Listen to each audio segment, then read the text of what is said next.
you might think you can't get health coverage, but you totally can.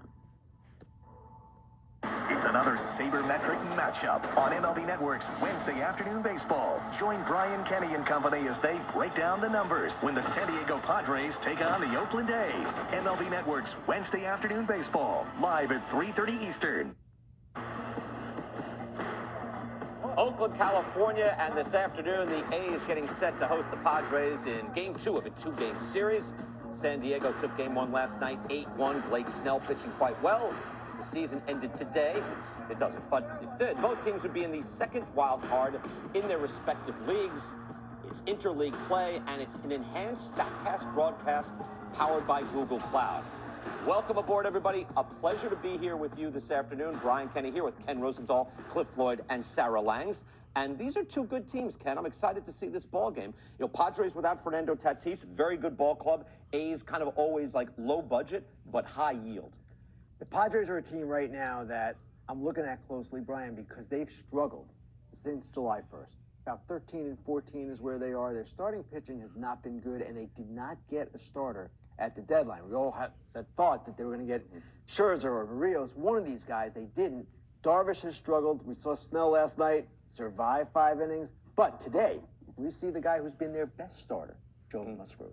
Yeah, Musgrove has been outstanding. Meantime, the A's, Cliff, they're still bottom 8 in payroll. At least they're not bottom 5 anymore. They're not 30th, right? But they're winning 97 games. 97. They were 36-24 last year, and they're 60-48 now. Yeah. Again, they're kind of I make a lot about the Rays, but the A's are having sustained success on low budget. And what they figured out on the fly, and I think when you look at the trade deadline and all the moves they made, they shored up their defense. There was a stagnant team on the base paths. They shored that up as far as getting Marte.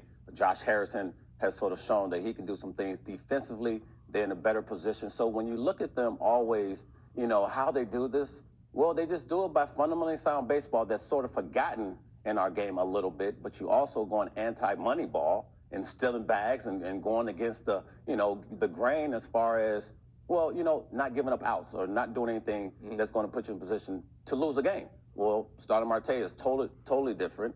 And I think he's going to change the whole landscape of the squad. Marte is taking over games, right? It's right. And the Moneyball principle is that everybody's zigging, you zag. Right. And I'll say this, the Padres are just a good baseball team, Sarah. Yesterday, take a look at this. Statcast is powered by Google Cloud. Defensively, on the field, without Fernando Tatis, they made a trade to get Adam Frazier. Right? They've got Jake Cronenworth playing short today. Ha-Sung Kim plays an excellent short. He also plays an excellent third. He plays an excellent second. They're just and then this was Will Myers, I believe, in the second inning out here. This is a big play. It was 4-0, second inning. We got a double play. Tag up Josh Harrison. Will Myers throws him out. There are exponential effects for being good everywhere defensively, Sarah. Absolutely. I mean, you see saving runs right there. That was Will Myers' first assist all season.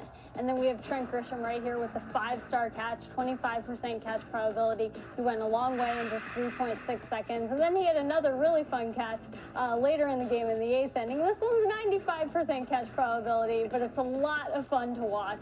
And you need to make both of those plays in order to be a really good defensive outfielder. And that's what he's become for them, which is just so great to see, especially with how his defensive career began in that wild card game in 2019 with the Brewers. Yeah. And we'll be speaking this language of looking at 5-star catches and looking at things like this, like even defensive runs saved, just answering the baseball questions. Ha-Sung Kim plus 16, and that's at several different positions.